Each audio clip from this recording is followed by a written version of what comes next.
Hello student, इस video में मैं लेकर आई हूँ क्लास 10th स्टूडेंट आप लोग के लिए हिंदी पूरक पुस्तिका कृतिका का अध्याय 2 जिसका नाम है जॉर्ज पंचम की नाक और इसके लेखक हैं कमलेश्वर।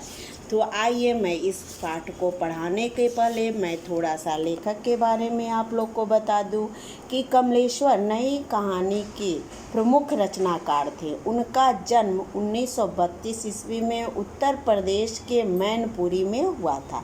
इलाहाबाद विश्वविद्यालय से एमए करने के पश्चात उन्होंने क्या किया, पत्रिकाओं का संपादन कार्य किया।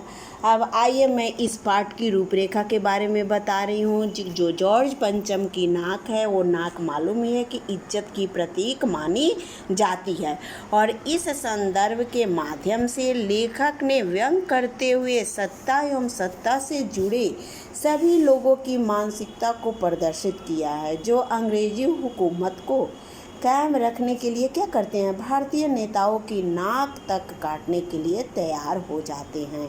लेखक ने इस रचना के माध्यम से बताया है कि रानी का भारत आगमन महत्वपूर्ण विषय है जिसके लिए जॉर्ज पंचम की नाक की मूर्ति का होना, जॉर्ज पंचम की नाक मूर्ति पर होना अनिवार्य था क्योंकि वह रानी के आत्मसम्मान के लिए अनिवार्य है।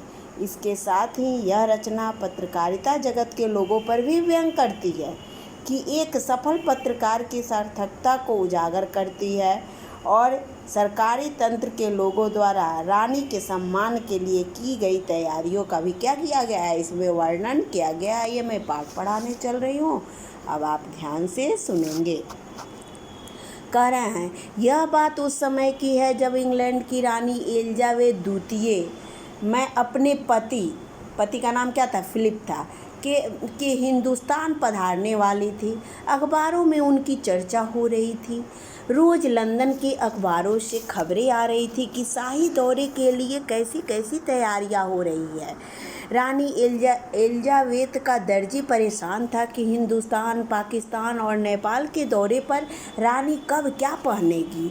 उनका सेक्रेटरी शायद जासूस भी उनके पहले इस महाद्वीप का तूफानी दौरा करने वाला था। आखिर कोई मजाक तो था नहीं, जमाना चूँकि नया था और फौज फाटे के साथ निकलने के दिन बीत चुके थे, इसलिए फोटोग्राफरों की फौज तैयार हो रही थी। इंग्लैंड अखबारों की कतरनें हिंदुस्तानी अखबारों के दूसरे दिन ही चिपकी नज़र आती थी कि रानी ने एक ऐसा हल्के नीले रंग का सूट बनवाया है जिसका रेशमी कपड़ा हिंदुस्तान से मंगाया गया है कि करीब 400 पाउंड खर्चा उस सूट पर आया है। रानी एलिजाबेथ की जन्म पत्री भी छपी, प्रिंस फिलिप के कारनामे छपे, उनके हस्बैंड थे, और तो और उनके नौकरों, बावर्चियों, खानसामों, अंगरक्षकों की पूरी जीवनियाँ देखने में आई। शाही महल में रहने और पलने वाले कुत्तों तक की तस्वीर अखबार में छप गई। बड़ी धूम थी, बड़ा शोर शराबा था, शंख इंग्लैंड में बज रहा था और गूंज हिंदुस्तान में आ रही थी। अब यहाँ क्या है, यहाँ देखिए, अब विदेशी जो इंग्लैंड की महारानी थी एलिजाबेथ द्वितीय, उनके भारत आगमन के बारे में यहाँ चर्चा हो रही है कि जब पधारने वाली थी तो क्या हो रहा था, रोज़ इंग्लैंड की खबरें भारतीय अखबारों में क्या हो रही थी, चिपकी रह रही थी। वहाँ तैयारियाँ हो रही थी, किस तरह की तैयारियाँ हो रही, ये सारी खबरें हमारे हिंदुस्तान के अखबार में छपे हो रहे थे और यहाँ पूरी तरह से क्या हो रही थी, तैयारियाँ शुरू हो रही थी। अब देखिए क्यों, अब आगे पढ़ाने जा रही। इंग्लैंड के अखबारों की कतरे हिंदुस्तान के अखबारों में दूसरे दिन चिपकी। रानी ये सब पूरी कहानी, अब देखिए पाउंड का खर्चा। रानी एलिजाबेथ की जन्मपत्री सबके बारे में वहाँ जीवनियाँ देखने को मिला। उनके नौकर चाकर, बावर्ची, खाना बनाने वाले और अंगरक्षक करने वाले सबके बारे में वहाँ खबरें निकल रही थी, तस्वीरें छप रही थी, कुत्तों तक की, यानी उनके पालतू घर के कुत्तों तक के भी तस्वीरें और खबरें छप गई थी। इन खबरों से हिंदुस्तान में सनसनी फैल रही थी। राजधानी में तहलका मचा हुआ था। आने वाली कहाँ थी, तो आखिर दिल्ली ही ना, भारत में आती तो दिल्ली आती। जो रानी 5,000 रुपये का रेशमी सूट पहनकर पालम के हवाई अड्डे पे उतरेगी, उसके लिए कुछ तो होना ही चाहिए, यानी तैयारियां पूरी ज़ोर शोर से होनी चाहिए। कुछ क्या, बहुत कुछ होना चाहिए, जिसके बावर्ची पहले महायुद्ध में जान हथेली पर लेकर लड़ चुके थे, उनकी शान शौकत के क्या कहने। और वही रानी दिल्ली आ रही थी।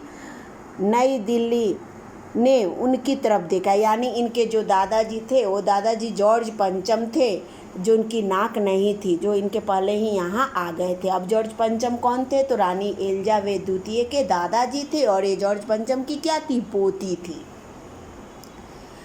अब देखिए नई दिल्ली फिर अपनी तरफ वह देखा और बेसाख्ता मुंह को देखते हैं, और देखते ही देखते नई दिल्ली का कायाकल्प होने लगा। क्या हुआ, अब नई दिल्ली में पूरी जोरों शोरों से तैयारियां होने लगी, साफ सफाई रंग रोगन चालू हो गया। और करिश्मा तो यह था कि किसी ने किसी से नहीं कहा, किसी ने किसी को नहीं देखा, और सड़कें जवान हो गई, यानी बातों बात में ही तैयारियां चालू हो गई जोरों शोरों से, और तुरंत सारे काम हो चुके।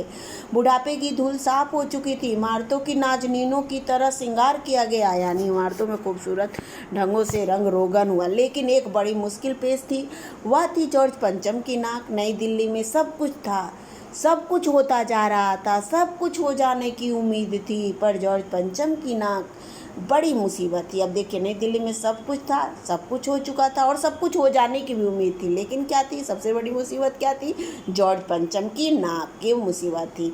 नई दिल्ली में सब था, सिर्फ क्या नहीं थी, नाक नहीं थी, और नाक तो हमारे इज्जत आत्मसम्मान का प्रतीक है, और वही नहीं थी।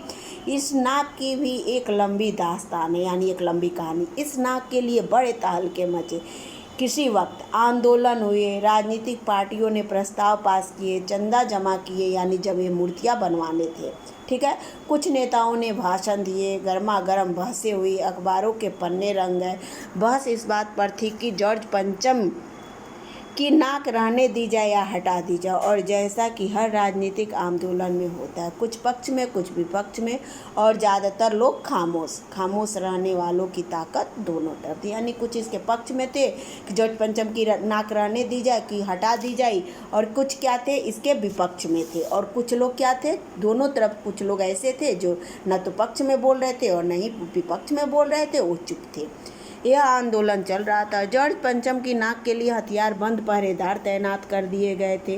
क्या मजाल कि कोई उसकी नाक तक पहुंच जाए। हिंदुस्तान में जगह जगह ऐसी नाकें खड़ी थी, और जिन तक लोगों के हाथ पहुंच जाए उन्हें शानो शौकत के साथ उतार कर अजायब घरों में पहुंचा दिया गया।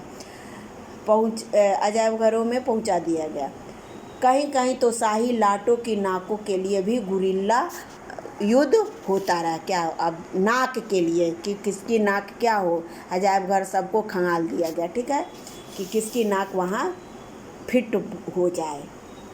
यहाँ देखते रहिए, सारे कुछ तैनात थे, सब कुछ थे, लेकिन क्या थी, फिर भी नाक उनकी टूट गई थी, गायब हो गई थी। तो यहाँ नागरिकों के व्यवहारों का तीखा व्यंग किया गया है कि हमारी सुरक्षा व्यवस्था कैसी है, कि कितने गैर जिम्मेदार व्यवहार करते हैं, कि सार्वजनिक संपत्ति और धरोहरों को क्या करते हैं, नुकसान पहुँचाते हैं।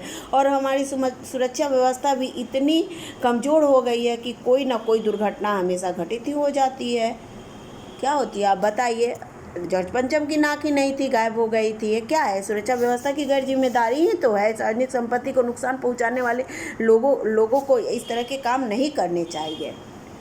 अब देखिए, उसी जमाने में यह हादसा हुआ कि इंडिया गेट के सामने वाली जॉर्ज पंचम की लाट की नाक एकाएक गायब हो गई। अब सुरक्षा व्यवस्था तैयार थी, सुरक्षा पहरेदार लगे हुए थे, फिर भी क्या थे, वहाँ के लाट की क्या हो गई, नाक गायब हो गई।